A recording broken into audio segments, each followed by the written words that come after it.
बिस्मिल्लाहिर्रहमानिर्रहीम। अस्सलाम वालेकुम नाज़रीन, आप यूट्यूब चैनल देख रहे हैं। मैं इमरान खान हूँ। कराची में खौफनाक दहशतगर्दी का एक वाक़या हुआ। पहले ये मीडिया पे रिपोर्ट हो रहा था, लेकिन फिर अचानक से पाकिस्तानी मीडिया पे इसकी कवरेज रोक दी गई। जो इब्तदाई तौर पे ख़बर आई और कुछ देर तक इसके टिकर्स चलते रहे, वो ख़बर ये थी कि कराची में यूनिवर्सिटी रोड पे अचानक से गोलियों की और धमाकों की आवाज़ें सुनाई दी हैं और काफ़ी ज़्यादा धमाके हुए, काफ़ी ज़्यादा गोलियाँ चली हैं। लेकिन फिर उसके बाद बिल्कुल खामोशी हो गई। फिर मीडिया ने इसको रिपोर्ट करना बंद कर दिया। तो इंटरनेशनल मीडिया में हमने देखा कि ख़बर एक्चुअली है क्या। तो अब तक जो इन्फॉर्मेशन मिली है उसके मुताबिक कराची में यूनिवर्सिटी रोड पे रेंजर्स पे अटैक किया गया दहशतगर्दों की जानिब से, और रेंजर्स ने इस हमले को नाकाम बनाया अब तक की इतला के मुताबिक। लेकिन इसमें जो हमला आवर था, अब ये कहा जा रहा है कि शायद ये खुदकुश हमला आवर था। फायरिंग भी हुई है। फायरिंग देखें, जब खुदकुश धमाका भी हो जाए तो उसके बाद भी फायरिंग होती रहती है। सिक्योरिटी फोर्सेस अपनी सिक्योरिटी के लिए भी फायरिंग करती हैं। अभी हकीकत क्या है, हालात क्या हैं, वहाँ से कुछ रिपोर्ट नहीं हो रहा, क्योंकि पाकिस्तान में एक नया तरीक़ाकार है कि दहशतगर्दी को अगर आपने कम दिखाना है तो आप दहशतगर्दी के वाक़यात को रिपोर्ट ही ना कर दें। दुनिया भर में ऐसा नहीं होता। अमेरिका में, यूरोप में, बरतानिया में, कहीं पे भी दहशतगर्दी का कोई भी वाक़या हो, फ़ौरी तौर पे लोग उसे रिपोर्ट करते हैं। बड़े पैमाने पर वो रिपोर्ट होता है ताकि इस तरह के वाक़यात का सद्देबाब किया जा सके। लेकिन पाकिस्तान में अब नया तरीका ढूंढा गया है कि अगर दहशतगर्दी हो रही है तो आपने दहशतगर्दी को रिपोर्ट नहीं करना। इंडिया में अगर दहशतगर्दी का एक वाक़या होता है तो पूरी दुनिया में रिपोर्ट करते हैं, वो बताते हैं कि इसके पीछे कौन था, फिर वो उसके पीछे भी आते हैं। लेकिन पाकिस्तान के अंदर दहशतगर्दी के वाक़यात होते चले जा रहे हैं और अब हल ये निकाला गया कि आप रिपोर्ट ही ना करें। रोज़ाना की बुनियाद पर बलूचिस्तान में दहशतगर्दी हो रही है, रोज़ाना की बुनियाद पर कबायली इलाकों में दहशतगर्दी हो रही है, रोज़ाना की बुनियाद पर ड्रोन्स आकर लग रहे हैं, लेकिन रिपोर्ट नहीं किया जा रहा, बताया नहीं जा रहा। ये एक हिकमत अमली हो सकती है। देखें ना, अभी एक खबर चलाई गई थी कि ISI ने मोसाद की साजिश को पकड़ लिया स्विट्ज़रलैंड में। यानी देखें ना कितना बड़ा कारनामा है। और ये जो खबर छपी है ये पाकिस्तानी सोर्सेज से ही छपी है। चाहे दुनिया में कहीं पे भी किसी ने छापी है, पाकिस्तानी सोर्सेज से छापी है, जिन्होंने ये दावा किया कि जनाब मोसाद या इसराइल वो आसिम मुनीर को नुकसान पहुंचाना चाहता है। लेकिन पाकिस्तानी सोर्सेज ने एक कहानी सुनाई, जिस तरह माजी में हमेशा एक कहानी बना दी जाती है।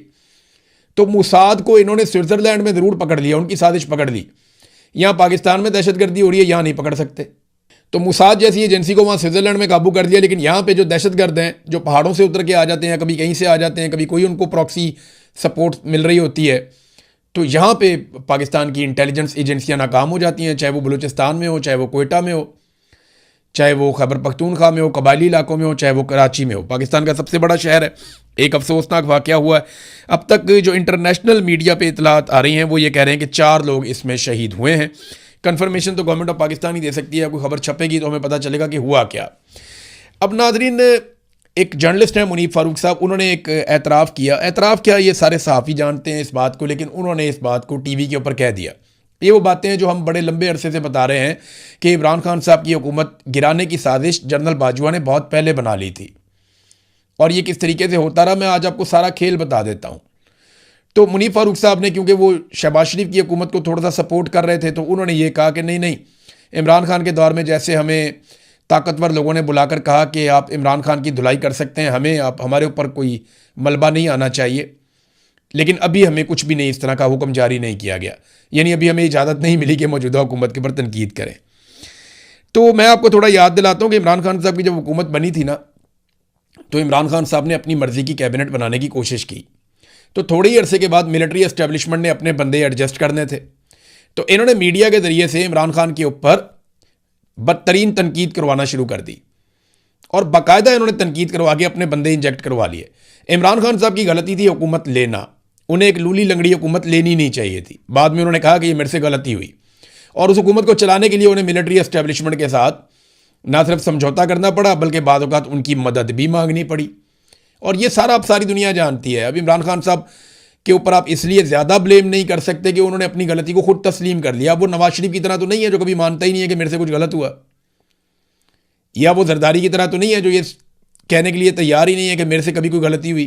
वो ये नहीं मानते। बहरहाल इन्होंने एतराफ़ किया कि जनाब उस वक्त फ़ौज ने हमें कहा था कि हमें कुछ ना कहा जाए, और जो आप करना चाहते हैं वो इमरान खान की हुकूमत के साथ आप करें। तो नाज़रीन, इमरान खान साहब की हुकूमत बहुत पहले गिर जानी थी। जनरल बाजवा ने पहला दबाव बनाया काबीना में अपने बंदे डालने के लिए, दूसरा दबाव बनाया उसने अपनी एक्सटेंशन के लिए कि मुझे एक्सटेंशन चाहिए। बाजवा ने पीपल्स पार्टी को, पीएमएलएन को और पीटीआई को सबको चक्कर दिया कि मुझे एक्सटेंशन दे दे, मैं आपके लिए ये करूंगा, आपके लिए ये करूंगा, आपके लिए ये करूंगा, और एक्सटेंशन लेके बैठ गया। नवाज शरीफ को उसके बदले में पाकिस्तान से बाहर जाने का मौका मिल गया। जरदारी साहब जो हैं उनको थोड़ा सा अपना रिलीफ मिल गया, और इमरान खान साहब जो हैं उन्हें लगा कि दबाव कुछ थोड़ा सा यहाँ से कम हो जाएगा। लेकिन हुआ क्या, जनरल बाजवा की एक्सटेंशन इमरान खान साहब ने अपनी एक बड़ी सियासी गलती करार दी बाद में। अब रिजीम चेंज ऑपरेशन होना था 2020 में, ये जनरल बाजवा ने इनको वादा किया हुआ था। लेकिन हुआ क्या, 2020 में आ जाता है कोरोना वायरस। जब कोरोना वायरस आया तो फौज ने मुड़ के देखा तो सियासतदानों ने हाथ ही नहीं पकड़ाया। इन सबको लग रहा था हम मरने वाले हैं। कोरोना वायरस में आपको पता है रोजाना कोई ना कोई आदमी मर जाता था, बड़े बड़े दुनिया के लोग मारे जा रहे थे। तो इतने लोग दुनिया में मर रहे थे कि ये सारे मौत से तो बहुत डरते हैं। जिस आदमी ने करप्शन से पैसा बनाया हुआ हो, बहुत सारा पैसा इकट्ठा किया हुआ, अपने कई बड़े आदमों में कारोबार को फैलाया हुआ हो, वो आदमी कभी मरना चाहेगा? तो ये मरना नहीं चाहते थे, ये लोग सारे दौड़ गए। अच्छा, उस वक्त भी पाकिस्तान की मिलिट्री एस्टेब्लिशमेंट सहाफ़ियों को बुला बुलाकर एक बात कहती थी, और वो सहाफ़ी जाके जब इमरान खान साहब को मिलते थे वो तब ये बात इमरान खान साहब के सामने करते थे कि आप लॉकडाउन क्यों नहीं लगाते। एस्टेब्लिशमेंट ने हर जगह पे सहाफ़ियों को यह कहा कि आप जाकर इमरान खान पे दबाव डालें, हर बंदे को यह कहा कि आप इमरान खान पे दबाव डालें। याद है बिलावल कितना चीखता था, बाकी लोग कितना चीखते थे कि आप लॉकडाउन क्यों नहीं लगा रहे। ये सब चाहते थे इमरान खान लॉकडाउन लगा दे, जैसे इंडिया में बंदे मर रहे हैं पाकिस्तान में भी वैसे ही लोग मरना शुरू हो जाएं। इमरान खान ने इनकार कर दिया, उसने फौज की बात नहीं सुनी। उसने कोरोना वायरस को अपने तरीके से निपटा और एक स्मार्ट लॉकडाउन की एक टर्मिनोलॉजी लाया। पूरी दुनिया ने तारीफ की, इमरान खान ने कमाल काम कर दिया। और कोरोना वायरस से लड़ने में इमरान खान से बेहतर कोई नहीं, पूरी दुनिया के अंदर यह साबित हुआ। टॉप 3 ममालिक की कैटेगरी में पाकिस्तान आया था पहली मरतबा। शानदार पाकिस्तान ने कोरोना वायरस को मैनेज किया। अब जैसे ही कोरोना वायरस खत्म होता है तो दोबारा से इन्होंने प्लान कर लिया कि रिजीम चेंज ऑपरेशन जो पेंडिंग है वो अब हमें करना चाहिए। जनरल बाजवा को एक और एक्सटेंशन चाहिए थी, उस एक्सटेंशन के लिए उससे वादा कर लिया पीएमएलएन ने, पीपल्स पार्टी ने, बाकी सारों ने, कि जनाब आप रिजीम चेंज ऑपरेशन करें, हम आपको एक्सटेंशन करवा के देते हैं। फिर इमरान खान साहब को रूस के दौरे पर भेजा गया, और जब इमरान खान साहब रूस के दौरे पर गए तो उसी चीज़ को बहाना बनाकर अमेरिका के अंदर एक लॉबिंग की गई। वो लॉबिंग सरकारी पैसे से हुई थी, उसके ऊपर एक अलग पूरा वीलॉग भी हो सकता है, और जनरल बाजवा उसके पीछे थे। तो इमरान खान की हुकूमत के पीछे इमरान खान का ही सरकारी पैसा इस्तेमाल हो रहा था और लॉबिंग हो रही थी इमरान खान के खिलाफ और जनरल बाजवा के हक में। फिर अमेरिका से एक साइफर आ गया जो जनरल बाजवा को मिल गया। वो साइफर दिखा के जनरल बाजवा ने सारे जर्नलों को सीधा कर दिया कि जनाब अब अमेरिका बहादुरों ने कह दिया, अब इमरान खान की हुकूमत हमें गिरानी पड़ेगी, कोई चूं भी ना करे। और फिर इस तरह उन्हें फ्री हैंड मिल गया। फिर उन्होंने जो कुछ पाकिस्तान में किया वो आपके सामने है। ये हो गया रिजीम चेंज ऑपरेशन मुकम्मल। तो जो हमने आपको कहा, जो हमने आपको बताया, अब वो साबित हो रहा है। इनके अपने लोग बता रहे हैं, कभी किसी वजह से, कभी किसी वजह से, कोरोना वायरस की वजह से लेट हो गया। 2021 में मुझे अच्छी तरह याद है, जनरल बाबर इफ्तिखार जो हैं, ये अभी पता नहीं कहाँ होते हैं आजकल, इससे पहले ये डीजी आईएसपीआर में थे, तो ये डीजी थे आईएसपीआर के। तो ये एक दिन लाहौर में सहाफ़ियों को मिलने आए, तो इन्होंने तब भी सहाफ़ियों से ये कहा, 2021 की बात है गालिबन, मैं वहाँ था और बहुत सारे सहाफ़ी थे। मुझे हैरत हुई कि वहाँ पे 90% उन सहाफ़ियों को बुलाया गया उस मीटिंग में जो नवाज शरीफ के बहुत करीबी थे, और जो लोग इमरान खान से शदीद नफरत करते थे, उन सहाफ़ियों को इकट्ठा किया इन्होंने। और उन्हें इन्होंने कहा कि जनाब आप तुन के हुकूमत के ऊपर तनकीद करें, आप जो मर्जी करें, हम आपको बिल्कुल कोई किसी किस्म का हमारा एतराज़ नहीं है, आप दबाएं इमरान खान के ऊपर, एक्सीलेटर पे पाँव रखें, लेकिन हमें आपने बचाना है, हमें आपने बाहर रखना है। ये जो कर रही है हुकूमत कर रही है। ये सारा कुछ उन्होंने इमरान खान के खाते में डाला। 1-2 तल्ख सवालात भी हुए वहाँ पे, और उसके बाद इन्होंने मीटिंग ख़त्म कर दी। तो ये पूरा एक खेल था जो खेला गया था। अब आहिस्ता आहिस्ता खुल रहा है, चीज़ें आहिस्ता आहिस्ता आपके सामने आएगी। इमरान खान एक बात कहते हैं ना, अल्लाह अल हक है, सच का खुदा है, तो जो सच है वो सामने आ ही जाता है। तो अब देखें ये सच आपके सामने किस तरीके से आ रहा है। नाज़रीन, 5 अगस्त को एक एहतजाज करना था पाकिस्तान तहरीक-ए इंसाफ ने, और ये डिस्कशन पाकिस्तान तहरीक-ए इंसाफ के अंदर चल रही थी, लेकिन फिर एकदम खामोशी हो गई। मुल्क गिर एहतजाज के बारे में कोई प्लानिंग की जा रही थी। मैंने ये सुना 1-2 सोर्सेज से कि 5 अगस्त को इमरान खान साहब को 3 साल मुकम्मल हो जाएंगे। तो इस पर पाकिस्तान तहरीक-ए इंसाफ कोई बहुत बड़ी हिकमत अमली बना रही है। अगर तहरीक-ए इंसाफ से किए हुए वादे पूरे ना किए गए, या जो यकीन दहानियाँ करवाई गई थी कि बजट हो जाने दें, उसके बाद ये करेंगे वो करेंगे, आप ये बात मान लें तो हम ये करेंगे, आप वो बात मान लें तो हम वो करेंगे। गिलगित बल्तिस्तान की हुकूमत भी प्लेट में रख के दे दी गई, कश्मीर के अंदर भी जो मांगा गया वो दे दिया गया।